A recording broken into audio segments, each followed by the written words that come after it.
Hello and welcome to this edition of the Career Service Online Masterclass series.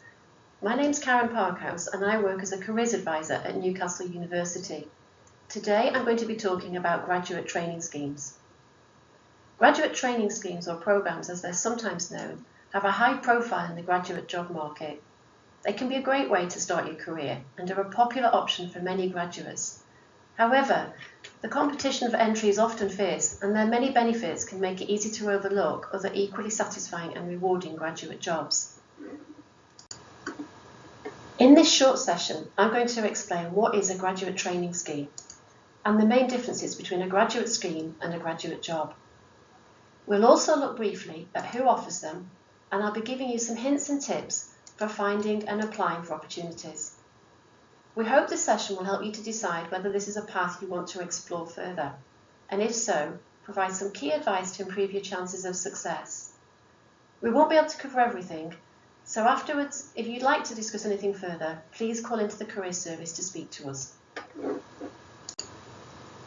So what is a graduate training scheme, and what makes it different from other graduate jobs? Schemes are designed to enable recent graduates to start a career within a specific profession or organisation.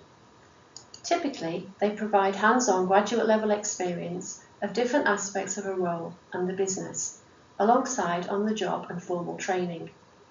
You may undertake a series of placements or rotations with later specialisation, or you may be trained for a specific job or profession from day one. Training and development often leads to a professional qualification or accreditation and can last for anything up to 3 years.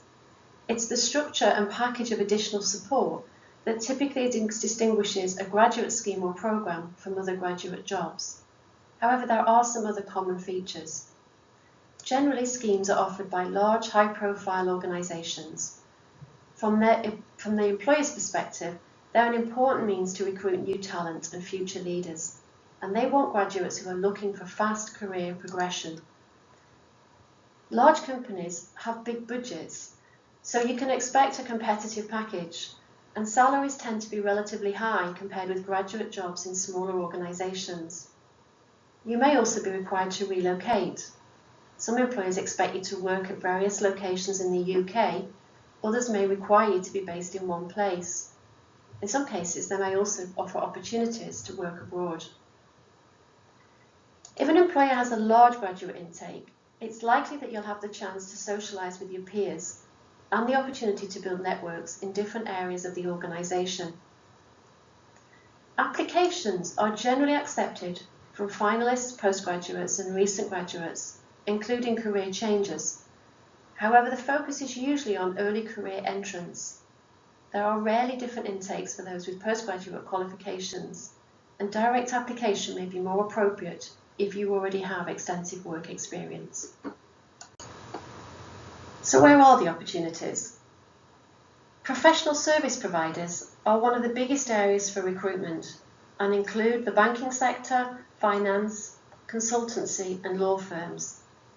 They usually offer accredited training and qualifications in relevant professional areas. However, once qualified, your contract may finish and you may then be expected to find another role within the same organisation or elsewhere. Many large organisations also need new graduate talent for their core business functions. These may include finance, technology, human resources, commercial, sales and marketing, and logistics. The number of openings is likely to vary between the functional areas according to the needs and priorities of the business. There are also a variety of schemes that are more specific to single sectors or individual organisations. For example, the pharmaceutical sector recruits graduates to research and development, clinical trials, regulatory affairs and quality assurance, in addition to the core business functions. In some sectors, such as retail and property, graduates are more likely to receive general management training and be involved in all aspects of running the organisation, rather than early specialisation in one function. General management trainings, where an interest in the sector is often as important as a desire to manage, are also common in the not-for-profit sector. Some of the main recruiters here include local and national government, the NHS, uniform and armed services, teaching, and the larger charities such as Cancer UK and Wellcome. Many of the organisations mentioned above offer a range of services or operate across multiple business sectors. So bear in mind, a single employer often runs more than one type of training in their organisation. For example, an engineering company may offer schemes in finance and management alongside their engineering training. Although most schemes are offered by large organisations, there are some fast-growing smaller organisations that are looking to attract new talent who may also have opportunities. It's important to be aware that not all graduate careers and employers have training schemes. The majority of schemes are with large organisations with more than 250 employees. If you can't find opportunities in areas that interest you, it's likely most of the employers in this area are smaller and need fewer graduates. You're unlikely to find many, if any, graduate schemes in sectors such as media and publishing, journalism, social care, community and advice work, event management, film and music, creative and performing arts, cultural and heritage management. Bear in mind that not all large organisations run graduate schemes either, or only recruit graduates this way, even when they have a scheme. For example, UK universities employ large numbers of graduates in professional and management roles outside of teaching and research. However, recruitment to these roles is primarily through direct application for a specific job, as and when there's a requirement. Yet many jobs in UK universities offer many of the benefits typically associated with a graduate training scheme, including support for training and development and opportunities for career progression. If you are looking for opportunities in a specific area, then we recommend you use the Explore Occupations pages on our website for a quick and easy way to find typical employers for the type of work that interests you. The information is organised into 6 key areas of work. You can select the relevant one for you to find out whether there are likely to be large employers offering training schemes in this field. Most people are surprised to learn that the majority of graduates don't start working through a graduate scheme. Despite the high profile of the large organisations offering them and the seemingly large numbers of graduates that they recruit annually, only 12 to 15% of UK graduates join a graduate training scheme with a large employer. Instead, over 85% of UK graduates get their first job with a small, medium-sized organisation, usually working in an entry-level role. Small, medium-sized organisations, or SMEs as they're sometimes known, employ anything up to 250 staff, and they represent over 95% of all the businesses in the UK, making them an important place to find graduate work. These businesses tend to recruit graduates to specific entry-level roles rather than running their own graduate schemes, and they usually advertise as and when they have positions to fill. Graduates often overlook smaller businesses as they believe they provide lower salaries, poor training, and have a low profile. However, they can offer an excellent start.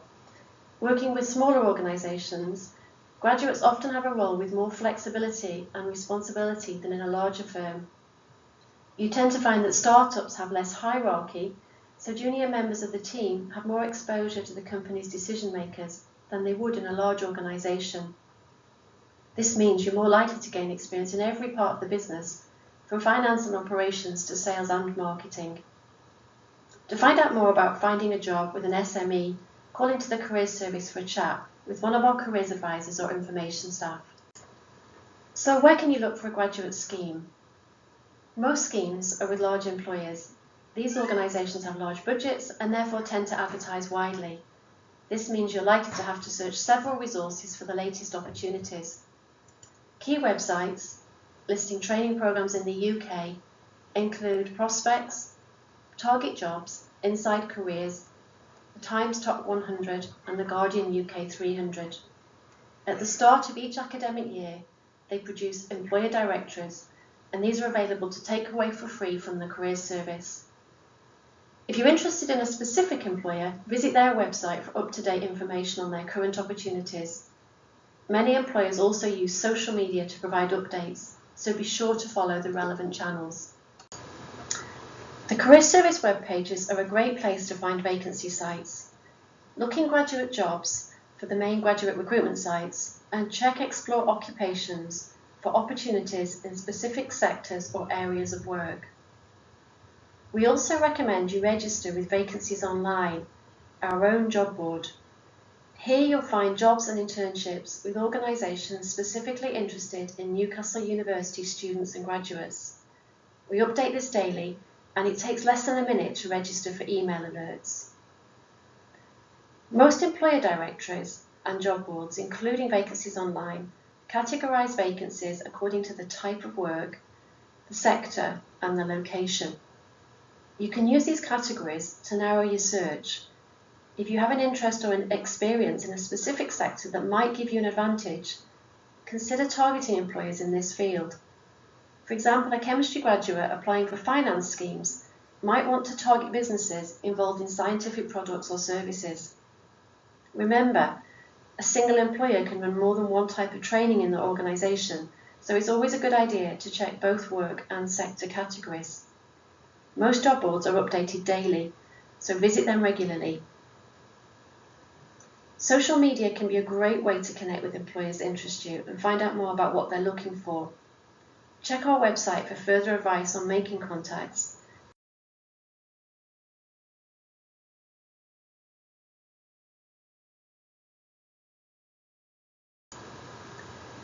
The golden rule for getting onto a graduate scheme is to apply early, even if the employer has an open or ongoing recruitment process. Employers are often competing with other employers for talented graduates, which is why they start their recruitment early, in some cases up to 12 months ahead of the start date. Some recruit even earlier through placement schemes or deferred entry. Many employers have application deadlines between November and December for programs starting the following September. Closing dates, where they exist, are typically early in the year and will be brought forward if all the places are filled. It's a good idea to research what interests you and be ready to apply early during the first term of your final year. Those employers offering summer internships and placements often recruit the successful students onto their graduate training schemes, so if you're in your penultimate year, it's worth finding out what's available. Next, check you meet the essential requirements. The majority of schemes are open to students of any degree discipline, but there are exceptions to this, particularly in relation to roles in engineering and science. Take care with academic and UK visa requirements. It's an obvious point, but if you haven't got what they ask for, then you won't get to the next stage. If in doubt, contact the employer and ask them before applying. Remember, these schemes are an important means to recruit talented and committed graduates.